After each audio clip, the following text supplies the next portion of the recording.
오늘 말씀의 주제는 하늘 꿈을 가진 사람, 이런 제목으로 우리가 함께 은혜를 나누겠습니다. 젊은 청교도 목사 가운데 존이라는 사람이 있었어요. 이 사람은 아메리칸 드림을 가지고 1637년 미국 땅을 찾아왔습니다. 나름대로 큰 꿈을 안고 미국 땅을 밟은 거예요. 이 새로운 땅에서 새로운 꿈을 펼쳐보리라, 새로운 인생을 살아보리라, 이런 생각을 가지고 미국 땅에 도착을 했습니다. 근데 그가 미국 땅에 도착한 지 1년도 채 못 되어서 그가 중병에 걸렸습니다. 그 병이 뭐냐면 폐렴이었어요. 결핵이었어요. 결핵. 그 당시에 결핵, 요즘이야 뭐 결핵이 아무것도 아니지만 그 당시에는 심각한 질병이었어요. 그리고 그는 사형 선고를 받았어요. 곧 죽는다. 그가 죽음을 앞두고 여러 가지 생각을 했어요. 인생을 돌아보기도 하고 또 자기에게 남은 것을 돌아봤어요. 그는 돈을 많이 벌지도 못하고 뭐 많이 가진 게 없어요. 하지만 이분이 책을 좋아했어요. 책을 좋아하다 보니까 자신의 서재에 책이 300권 있었어요. 의학서적, 과학서적, 신학서적. 임종 직전 이 자기가 가진 이 300권의 책을 어떻게 할까 고민하다가 이 책을 기증해야겠다, 나의 후학을 위해서 기증해야겠다, 이런 생각을 했어요. 그리고 그때 도시에 새롭게 건설된 칼리지가 있었어요. 뉴 칼리지라는 칼리지가 있었는데 이 칼리지에 책을 기증하자 마음먹었어요. 그리고 그 책을 기증하면서 그는 헌정서를 썼습니다. 내가 이렇게 책을 당신 학교에 기증한다는 헌정서를 썼는데 그 헌정서의 내용이 대충 이래요. 이런 내용이에요. 나는 이 땅에 꿈을 안고 찾아왔습니다. 나는 좀 더 신학을 공부하고 싶었고 좀 더 법률도 공부하고 싶었고 또 과학도 공부하고 싶었습니다. 훌륭한 신학자, 훌륭한 법률가, 훌륭한 과학자는 나의 꿈이었습니다. 그러나 주께서 지금 나를 부르시는 것 같습니다. 내가 이 땅에서 다하지 못한 꿈, 이것을 나의 후학들을 통해서, 후배들을 통해서 이루어지길 기대합니다. 내가 학교에 제공하는 이 책들을 통해서 나는 훌륭한 신학자, 훌륭한 법학자, 훌륭한 과학자들이 이 대학에서 길러져서 이 땅을 풍성하게 하고 인류에 기여하는 위대한 거인들이 나타날 것을 기대합니다.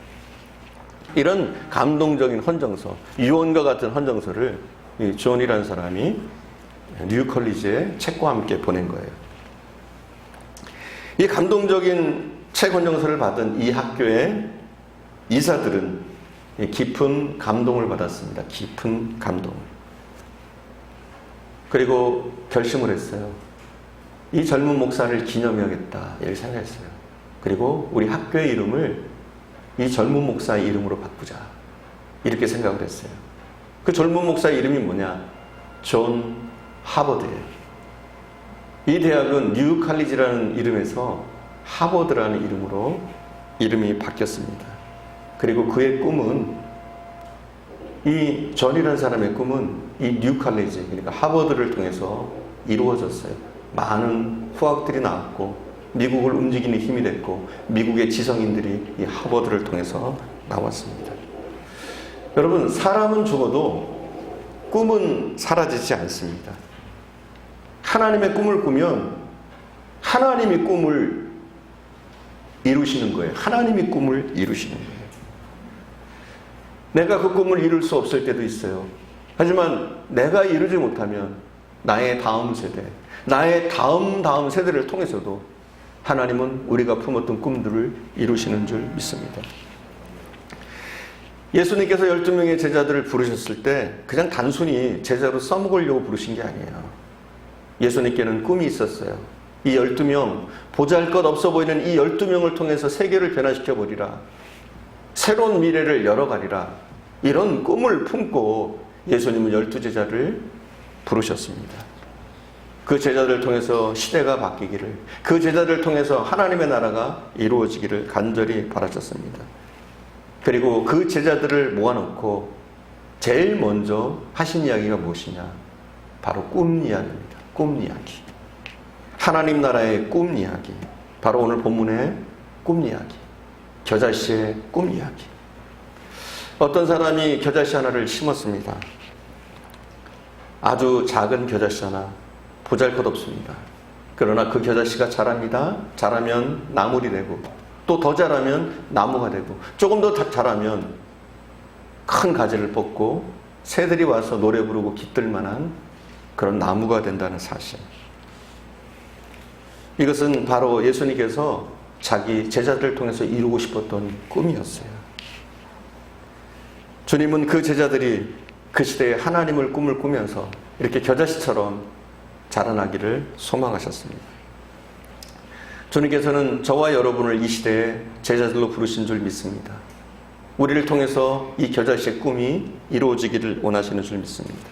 하나님은 우리가 꿈꾸는 사람이 되어지고 지금은 비록 겨자씨처럼 작다고 할지라도 나중에는 많은 사람을 포용하고 그들이 우리의 그늘에 머물 만큼, 때로는 우리의 가지에 안식을 취할 만큼 그런 큰 거인들로 성장하기를 우리 주님은 원하시는 줄 믿습니다. 하나님이 쓰시는 그런 꿈을 가진 사람이 되기 위해서는 우리는 첫 번째, 우리의 작고 고통스러운 현실을 부끄러워하지 말아야 돼요. 우리가 하나님의 꿈을 꾸고 하나님의 꿈을 펼치는 사람이 되려면 제일 먼저 우리의 작고 고통스러운 현실을 부끄러워하지 말아야 돼요. 우리의 작다는 현실, 그리고 이 고통스럽다는 우리의 현실, 이 현실 자체를 부끄러워하지 말아야 돼요. 왜요? 왜 그렇습니까? 여러분, 모든 위대한 것은 작은 것으로부터 시작합니다. 모든 굉장했던 것들은 처음부터 위대한 것이 아니에요. 모든 위대한 것은 보잘것없는 것에 시작하고 또 실현이라는 과정을 언제든지 거치게 되어 있습니다. 예수님의 제자들이 예수님을 따라다니기 시작할 때 그들에게는 큰 기대가 있었어요. 예수님을 통해서 자신들이 대단한 일을 이루리라 기대가 있었어요. 이 대단함이란 것은 세상적인 대단함이었죠. 주님을 쫓아갈 때. 그러나 시간이 지나면서 그들의 기대와는 정반대로 흘러갔습니다. 물론 예수님을 쫓아다닐 때 예수님을 통해서 기적들이 일어났어요. 많은 큰일들이 일어났어요. 그럼에도 불구하고 그 기적들을 통해서 세상이 변화되지 않습니다. 오히려 그 기적 때문에 바리새인들이 예수님을 더 미워하고 예수님을 죽이려고 합니다. 제자들은 오히려 공경에 빠지고 더욱더 미국에 빠지고 그들의 현실은 답답해져 갑니다. 이런 답답한 현실 가운데, 이 어려운 가운데 제자들은 불평하기도 합니다. 오늘 본문과 동일한 평행 구조인 누가복음 13장을 읽어보면 이 겨자씨의 사건 이후에 제자들이 나와서 이렇게 묻습니다. 선생님, 우리가 전도하려고 하는데 전도가 잘 되지 않습니다. 이렇게 주님께 묻는 거예요. 우리가 아무리 발버둥 쳐보았지만 주님의 꿈은 우리를 통해서 이룰 수가 없습니다. 왜 그렇습니까? 현실은 그래요. 너무 작아요. 영향력이 너무 작아요. 너무나 그들의 존재는 왜소합니다. 그들로서 이 세상을 바꿀 수 없을 것 같은 그런 마음이 들어요. 많은 반대와 핍박에 부딪힙니다. 심지어 예수님의 가족조차도 예수님을 반대하는 것처럼 보입니다. 제자들은 패배주의에 물기 시작해요. 점점 비관론에 빠져들기 시작합니다.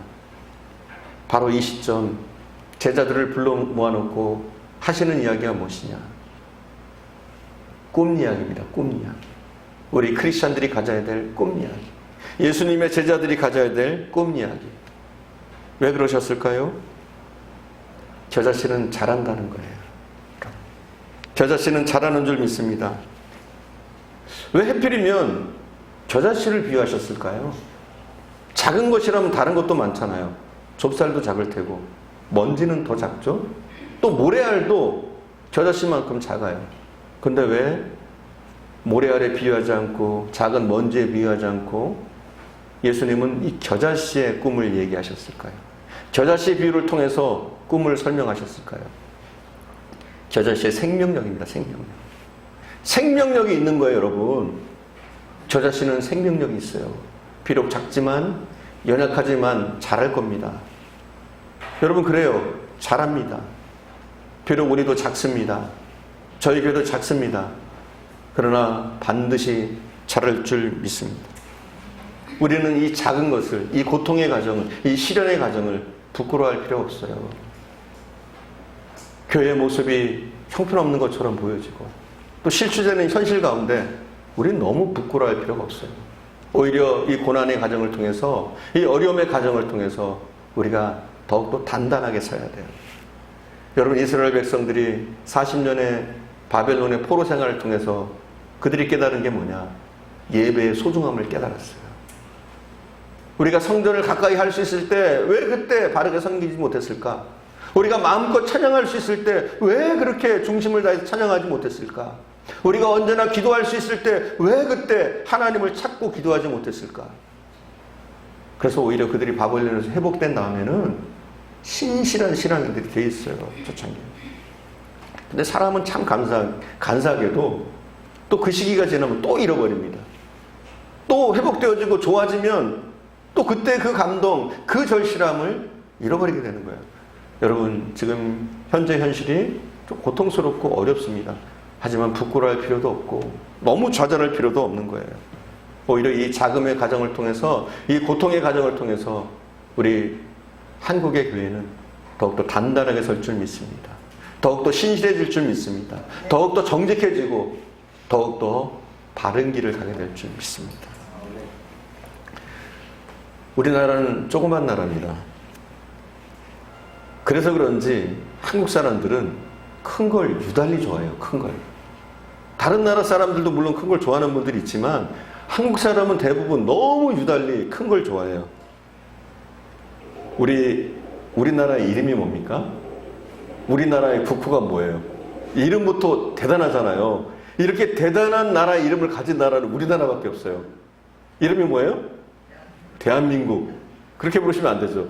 대한민국 이렇게 하셔야죠. 그렇습니다. 우리는 큰 걸 너무 좋아해요. 큰 걸. 그래서 도로의 이름을 봐요. 대부분 뭐예요? 대로예요. 대로. 여러분 소로라고 보셨어요? 대로라고 하는데 대로가 아닌 것도 많죠. 대로인 줄 알고 갔는데 길이 조그만 길들도 많아요. 근데 이름은 뭐예요? 대로예요. 물론 강남대로 뭐 이런 건 크지만 그래도 대부분의 도로의 이름이 뭐냐? 대로라고 불러요. 대로. 또 우리나라의 최고 수반을 뭐라고 부릅니까? 대통령. 다 대자가 들어가요. 우리가 배우는 최고의 학부를 뭐라고 불러요? 대학교. 그리고 뭐라고 그래요? 대학원. 이렇게 부르잖아요. 우리는 대자를 참 좋아합니다. 큰 걸 그만큼 좋아해요. 그리고 우리가 살아가는 현실도 마찬가지예요. 지금은 슈퍼마켓들이 다 없어졌잖아요. 그렇죠? 왜냐면 큰 걸 선호하니까. 같은 자리인데 대형 마켓에 이름을 붙이면 사람들이 몰려요. 홈플러스, 이마트 이런 레벨이 붙으면 똑같은 자리에서 구멍가게가 없어지고 그게 생긴 거예요. 그럼 사람들은 거기로 몰려들어요. 참 희한하죠? 교회도 마찬가지인 것 같아요. 교회도. 제가 사는 동네 그 오거리에도 교회가 한 4-5 군데 정도 됐어요. 근데 지금은 다 문 닫고 한 교회만 남아있습니다. 한 교회. 왜? 잘 안 돼요. 큰 교회로만 몰리니까. 너무나 큰 것만 좋아하니까 힘들어지는 거예요. 우리에게는 작은 것을 경시하는 현상이 있습니다. 작은 것을 우습게 보는 현상이 있어요. 그건 왜 그러느냐? 작은 것을 그렇게 혐오하고 왜 큰 것만 좋아하느냐? 왜냐하면 작은 것에 대한 컴플렉스가 한국 사람에게 있는 것 같아요. 내가 작다는 컴플렉스, 내가 가난하다는 컴플렉스, 내가 배우지 못했다는 컴플렉스, 내가 뛰어나지 못하는 컴플렉스. 이런 컴플렉스들이 너무나 정신적으로, 너무나 습관적으로 큰 것을 추구하는 사람으로 우리를 어느새 만들어버린 것 같아요. 근데 여러분, 작은 것이 얼마나 중요합니까? 작은 것 하나하나가 모여서 대단한 것이 되는 거예요. 여러분, 성수대교 붕괴 사고 아시죠? 그 성수대교도 나사 하나 시멘트 몇 푸대 때문에 무너지는 거예요. 제대로 나사들을 소중하게 다뤘더라면, 제대로 철근을 썼다면, 제대로 시멘트를 사용했다면, 그 작은 것들을 잘 사용했다면 그런 엄청난 붕괴 사고가 일어나지 않았을 거예요. 대부분의 사고들이 그렇지 않습니까? 작은 것을 소홀히 할 때 사고가 생깁니다. 여러분, 우리는 작다는 것을 부끄러워할 필요 없어요. 내가 초라하다 느껴질 때 우리는 부끄러워할 필요 없어요. 우리는 이 작은 것 속에서 미래를 볼 줄 알아야 돼요. 내가 지금 비록 작지만 고통의 현실 가운데 있지만 이 현실을 뛰어넘으면, 이 자금의 시간을 뛰어넘으면 하나님이 나를 통해서 위대하게 하실 거다. 나를 겨자씨처럼 자라게 하셔서 거대한 나무가 되게 하실 거다. 이런 꿈을 우리가 꿀 수 있어야 되는 줄 믿습니다. 예수님이 제자들을 모아놓고 12명의 제자들이죠. 뭐 몇 명 돼요? 12명? 그 수많은 사람들 중에 12명의 제자, 그들을 통해서 무엇을 이룰 수 있겠어요?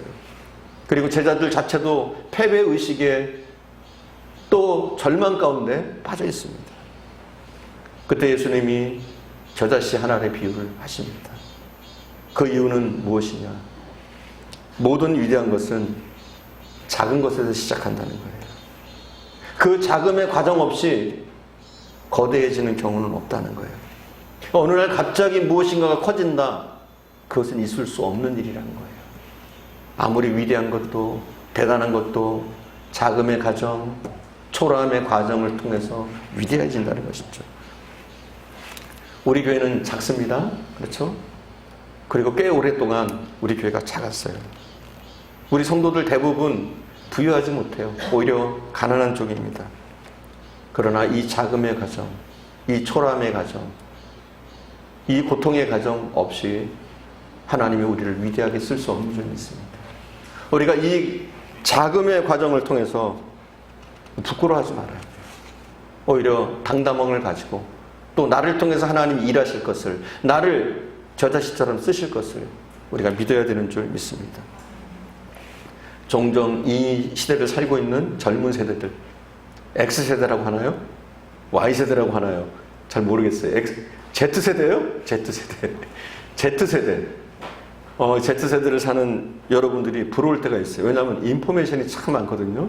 이리저리 인포메이션을 쉽게 수집해요. 뭐 유튜브를 통해서 또 뭐예요? 제가 모르는 것도 많죠. 유튜브, 뭐 페이스북, 뭐 카톡이야 뭐 기본이고요. 이런 많은 것을 통해서 인포메이션을 얻으니까 굉장히 요즘 시대, Z시대 사람들은 똑똑해요. 나름대로 지혜가 있어요. 그리고 유능합니다. 또 유망합니다. 근데 이 Z세대를 보면서 실망스러운 부분도 있어요. 그 실망스러운 부분이 무엇이냐? 근성이 없어요. 고난을 견딜 수 있는 힘이 없어요. 우직함이 좀 결여되어 있어요. 그래서 어려운 일이 생기면 너무 쉽게 금방 좌절하고 쓰러집니다. 여러분, 쓰러지지 맙시다. 좌절하지 맙시다. 여러분이 하나님의 꿈을 가진 사람이라면 지금 현재 자금의 과정을 두려워하지 맙시다. 이 두려움, 이 자금의 과정을 너무 절망스럽게 생각하지 맙시다. 이 고난의 과정을 부끄러워하지 맙시다. 작고 고난에 찬 현실, 지금은 그렇지만 하나님이 나를 통해서 큰 일을 이루실 것이다. 우리가 기대하며 살 수 있기를 바랍니다. 두 번째로, 우리가 하나님의 꿈을 꾸면서 그 꿈을 실현하는 사람이 되기 위해서 우리는 위대한 가능성을 볼 수 있어야 돼요. 위대한 가능성. 내게 있는 그 위대한 가능성. 그 겨자씨의 가능성을 여러분은 볼 수 있어야 돼요. 주님은 겨자씨의 비유를 통해서 단순히 작은 것의 중요성만을 가르치신 것이 아니에요. 작은 것을 대표하려는 의도였다면 아까 말씀드렸지만 모래알도 많고 먼지도 있고 많은 것이 있어요. 하지만 굳이 겨자씨를 택한 이유는 뭐라고 그랬어요? 생명력. 생명력. 여러분, 겨자씨가 얼마나 작은 줄 알아요? 겨자씨가 한 1mm 정도 됐다고 해요. 1mm. 1mm면 눈에 보일까 말까 하죠. 그리고 무게는 얼마나 되느냐? 1mg 정도 된대요. 너무나 작고 보잘것이 없죠. 눈에 띌까 말까. 그런 작은 것이에요. 근데 겨자씨는 자랍니다. 자라면 어떻게 되느냐? 평균적으로 한 1.5m까지 자란다고 그래요. 그리고 많이 자라는 것은 약 3m 가까이 자란다고 해요. 한번 생각해 보세요. 1mm짜리가 1.5m로 그것도 그냥 이런 씨앗으로 남는 것이 아니라 이 작은 겨자씨 하나가 자라서 나무가 되고 또 그리고 새들이 깃들 만큼 풍성한 나무가 되어진다는 거죠. 왜 이렇게 커질 수 있습니까? 생명력 때문에 그래요. 겨자씨에 있는 생명력. 그럼 주님은 이 겨자씨의 생명력을 통해서 어떤 걸 말씀하시고 싶었을까요? 저는 그런 생각을 합니다. 바로 복음의 생명력을 말씀하신 것이다. 지금은 우리가 들고 있는 이 복음이, 우리가 가지고 있는 이 복음이 작은 것 같지만 결국은 하나님이 자라게 하실 것이다. 이것이죠. 복음의 생명력을 말씀하신 거예요. 그럼 복음이 뭡니까? 복음. 복음을 굿뉴스라고 하죠. 이 굿뉴스가 무엇입니까? 뭐가 굿뉴스예요? 저는 그렇게 말씀드릴 수 있을 것 같아요. 예수다. 복음이란 예수다. 예수를 통한 구원이다. 그냥 예수다. 이렇게 하시는 게 편해요. 바로 예수의 생명력을 말씀하시는 거죠. 예수 그리스도의 생명력. 지금은 고난받으시는 것 같고, 지금은 십자가에 달리시는 것 같고, 지금은 돌아가시는 것 같지만 그 예수의 생명력, 이 복음의 생명력을 주님은 말씀하시려고 이 겨자씨를 두셨어요. 그리고 이 생명력이 누구에게 있습니까? 바로 우리에게 있잖아요. 복음을 품고 있는 우리에게 이 생명력이 있는 줄 믿습니다. 아마 예수님의 제자들이 그 당시에 그런 생각을 했을 거예요. 예수 따라다녀봤자 소용없다. 예수 따라다녀봤자 별거 없다. 너 생기는 것도 없지 않냐. 이렇게 생각했을지 몰라요. 그러나 여러분, 예수를 과소평가하면 안 됩니다. 예수님은 기독교의 최대의 자산입니다. 우리의 최대의 자산이에요. 예수님은 우리 인생의 꿈입니다. 우리의 소망이시고, 우리의 반석이시고, 우리의 능력이시고, 우리의 모든 것이 예수입니다. 우리는 그 예수를 믿습니다. 그분이 하나님이시며, 하나님의 아들이시지만 하나님의 본체시다. 예수가 모든 것이다. 하나님은 그 아들 예수에게 하늘과 땅의 모든 권세를 주셨다. 이것을 믿는 거 아닙니까? 이것이 복음 아닙니까? 그리고 이 복음을 우리가 간직하고 있을 때 우리가 왜소해 보이고 작지만 하나님이 결국 우리를 위대하게 쓰실 줄 믿습니다. 그래서 마지막 한 줌 남은 11명의 제자, 12명 가운데 한 명은 배신하고 마지막 남은 11제자를 향해서 주님이 뭐라고 말씀하십니까? 그가 남기신 마지막 교훈이 뭐예요? 너희는 가서 모든 족속으로 제자를 삼아라. 너무나 멋지지 않습니까? 11명의 제자, 한 줌밖에 안 되는 제자예요. 12명의 제자 가운데 한 명의 제자는 배신하고 이미 죽은 상태로. 그 11명의 제자를 바라보시면서 주님이 하신 거예요. 너희는 가서 모든 족속으로 제자를 삼아. 이게 주님이 하신 거잖아요. 너희 11명이 세상을 바꿔라. 이렇게 주님은 말씀하셨습니다. 어떻게 그게 가능합니까? 어떻게 11명의 한 줌밖에 안 되는 제자가 세상을 변화시키는 일이 어떻게 가능합니까? 주님이 이어서 말씀하셔요. 볼지어다 세상 끝날까지 내가 너희와 함께 할 것이다. 여러분, 그거예요. 예수님이 함께 하시면 끝나요. 할렐루야. 예수님이 함께 하시면 가능한 거예요. 보잘것없지만 초라하지만 예수님이 우리 가운데 계시면, 그분이 함께 하시면 가능한 거예요. 그리고 그 주님이 무엇을 약속하셨어요? 내가 세상 끝날까지 너희와 함께 할 것이다. 혹시 우리 가운데 그런 생각을 하시는 분이 있을 수 있어요. 예수 믿어봤자 소용없네. 예수 믿어봤자 잘 되는 거 없어. 예수 믿어봤자 오히려 힘들기만 해. 이런 분들이 있을 수 있어요. 그러나 여러분, 그렇지 않아요. 여러분, 혹시 골로새서를 공부해 보셨습니까? 골로새서. 이 골로새서의 주제가 무엇이냐? 간단해요. 예수입니다. 골로새서의 주제가 뭐예요? 예수예요. 예수. 예수가 모든 것이다. 이게 골로새서의 주제예요. 예수가 충만이시다. 이게 골로새서의 주제예요. 예수가 모든 것이 되신다. 이게 골로새서의 주제예요. 예수가 모든 것입니다. 그분이 하나님이십니다. 이 일을 믿는 것, 이것을 품고 살아가는 것, 이것이 겨자씨의 꿈을 품고 살아가는 우리들의 모습인 줄 믿습니다. 주님께서 함께 하시면 우리는 다시 일어날 것입니다. 우리는 꿈을 향해서 나갈 겁니다. 지금 부족한 현실, 가난한 현실, 초라한 현실이 있다고 할지라도 주님은 우리를 통해서 얼마든지 위대한 일을 하실 수 있습니다. 주님이 우리를 떠나지 않으시는 한, 주님이 약속대로 우리와 함께 하시는 한, 비록 우리가 겨자씨처럼 작다고 할지라도 우리는 주님의 꿈을 이루어드리는 사람이 될 줄 믿습니다. 오늘 어려운 코로나의 현실 가운데 어떤 사람은 직장을 잃었습니다.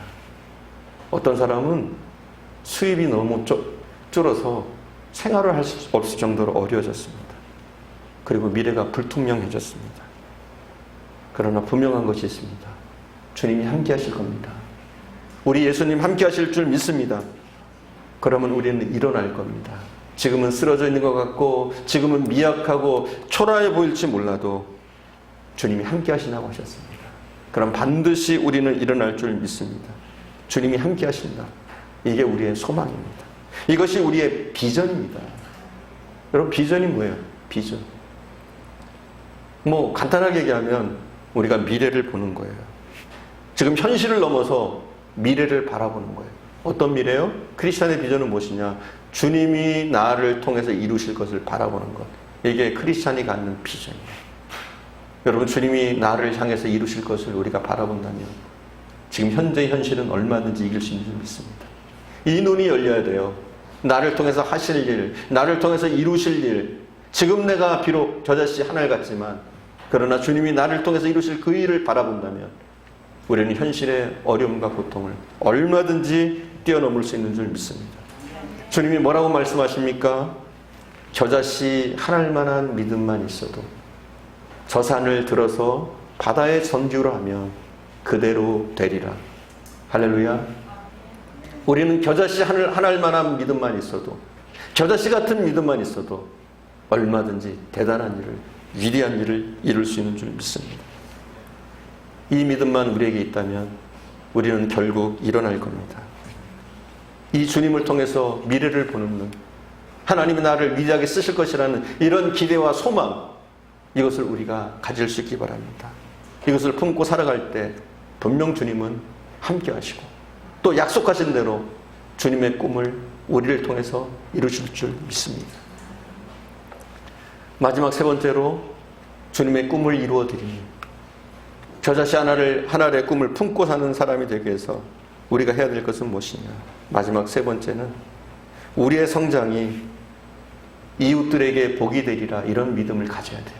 우리의 성장, 우리의 축복이 이웃들에게도 복이 되리라. 우리의 성장, 우리의 변화, 지금은 작지만 우리가 성장했을 때, 지금은 작지만 우리가 자라났을 때, 지금은 고통스럽지만 우리가 다시 일어났을 때 우리는 이웃을 섬기리라. 나보다 연약한 자를 섬기리라. 이런 꿈이 우리에게 있어야 돼요. 우리는 근근히 나의 지금 어려운 현실을 이겨내리라, 이 정도가 아니에요.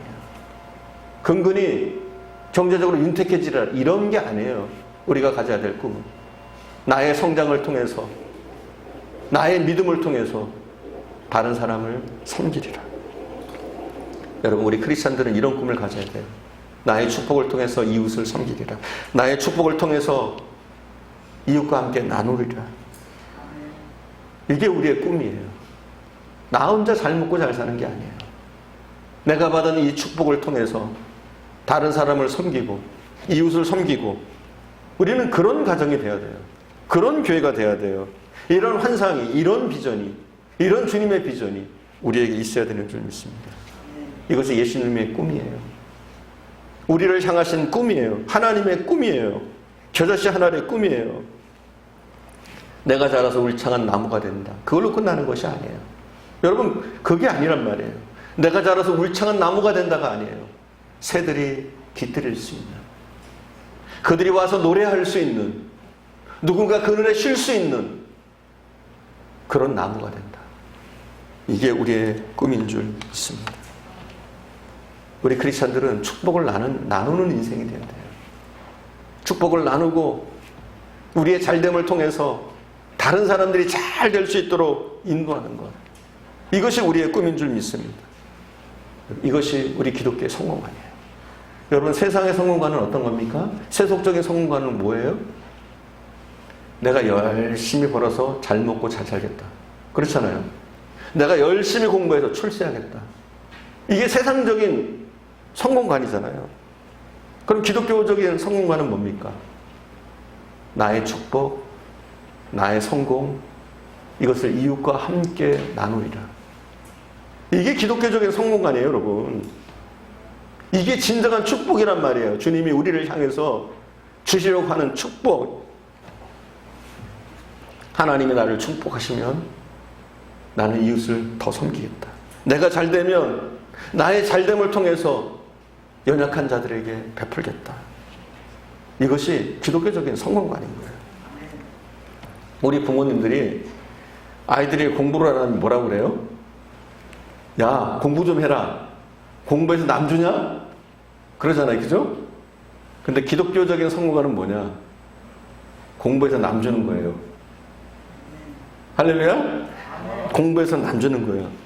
우리가 지식을 얻어서 그 지식을 통해서 나 혼자 잘 먹고 잘 사는 것이 아니라 그 지식으로 겸허하게 인류를 섬기고 이 나라를 섬기고 교회를 섬기고 이웃을 섬기고 더욱더 가정을 섬기는 사람이 되기 위해서 우리는 배우는 거예요. 공부하는 거예요. 우리는 돈을 벌어요. 돈을 버는 목적이 뭐예요? 내가 돈 벌어서 떵떵거리고 살려고 버는 게 아니야. 우리는 돈 벌어서 남 주는 거예요. 이게 우리의 꿈인 거예요. 꿈. 기독교적인 성공관인 거예요. 이게 기독교적인 재물관인 거예요. 저는 그동안 한국 사회의 최대의 비극 가운데 하나가 무엇이냐면 깨끗한 부자가 많지 않다는 거예요. 대부분 돈을 버는 가정도 지저분해요. 깨끗하지 못해요. 선하지가 못해요. 물론 깨끗한 부자들도 간혹 있어요. 간혹. 하지만 너무 드문 거예요. 근데 기독교의 영향을 받았던 유럽이나 이런 곳들은 좀 달라요. 사람들이 출세합니다. 돈을 법니다. 열심히 벌었어요. 그런데 그것을 자기가 소유하는 게 아니에요. 다 사회로 환원을 해요. 열심히 일해서 정직하게 벌었어요.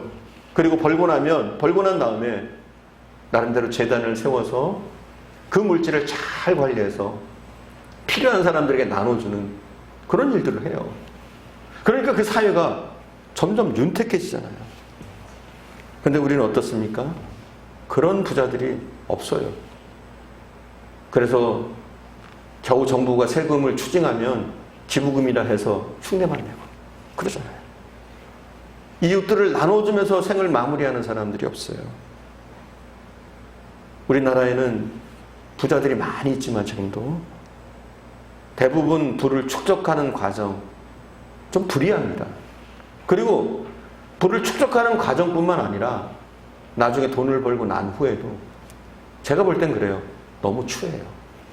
너무 추한 거예요. 돈을 벌고 난 다음에도. 여러분, 이웃을 위해서 사용하는 게 멋있는 거예요. 내 배만 채우고 나만 잘 되기 위해서 나의 물질을 사용하는 것, 그건 추한 모습이에요. 오늘날 우리 대한민국에 극심한 빈부의 격차와 사회적인 불균형이 있습니다. 그게 뭐냐? 깨끗한 부자들이 많지 않아서 저는 그렇다고 봐요. 우리나라에 대단한 기업 있잖아요. 그죠? 삼성이라는 기업. 얼마나 대단합니까? 근데 여러분, 삼성은 존경받는 기업이 아니에요. 몇 해 전에 조사한 거에 의하면 세계 악덕 기업 가운데 3위였어요. 3위. 삼성. 저는 우리나라에도 좀 깨끗한 부자들이 많아졌으면 좋겠어요. 정직하게 땀 흘려서 그 대가로 부를 축적하는 사람들이 더 많이 생기고 또 부를 축적한 다음에도 자기 배만 위해서 자기의 유익만 위해서 사용하는 것이 아니라 이웃을 위해서 또 이 나라를 위해서 또 교회를 위해서 사용할 수 있는 사람들이 늘어났으면 좋겠어요. 특별히 우리 분당중흥교회 성도들은 다 이런 꿈을 가졌으면 좋겠어요. 내가 땀 흘림을 통해서 나의 수고를 통해서 나의 노력을 통해서 나의 눈물을 통해서 이웃을 섬기리라. 결국은 그들을 섬기리라. 내가 받은 그 축복으로 그들도 복받는 사람으로 내가 인도하리라. 하나님을 믿는 모든 백성을 향한 메시지가 무엇인 줄 아십니까? 그것이 아브라함을 통해서 나타났는데 하나님은 복 주시길 원하세요. 할렐루야. 우리가 굉장히 좋아하는 말이잖아요. 그죠?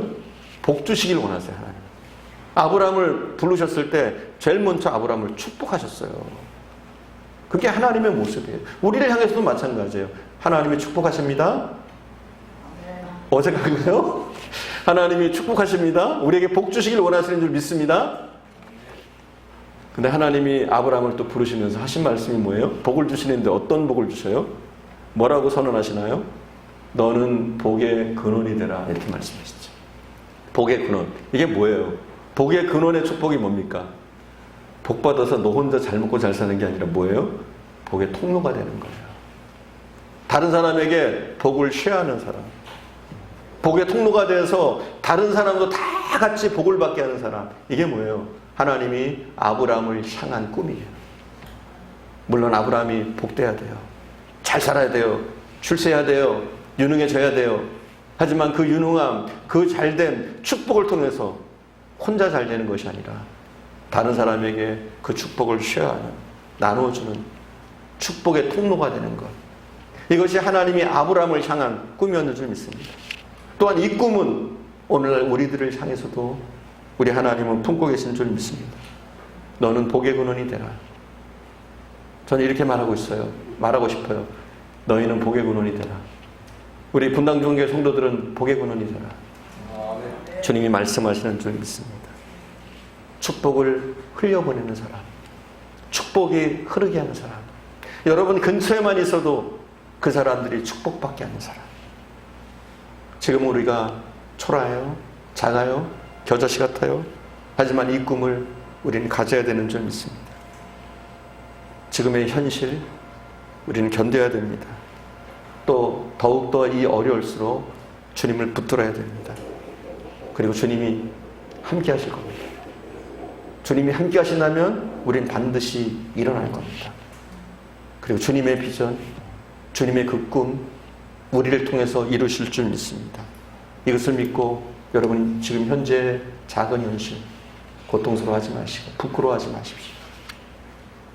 이 자금의 과정을 통해서 하나님은 우리를 크게, 놀랍게, 우리가 상상할 수도 없는 모습으로 우리를 쓰실 줄 믿습니다. 우리 교회도 저는 마찬가지라고 봅니다. 지금 비록 작고 연약한 현실 가운데 있지만 그러나 주님이 크게 쓰실 줄 믿습니다. 여러분의 가정을 크게 쓰실 줄 믿습니다. 여러분 이 꿈을 놓치지 맙시다. 겨자씨 한 알의 꿈, 비록 지금은 작아도 주님이 함께 하시기만 한다면 우리를 통해서 이루실 일들을 바라볼 수 있기를 간절히 축원드립니다.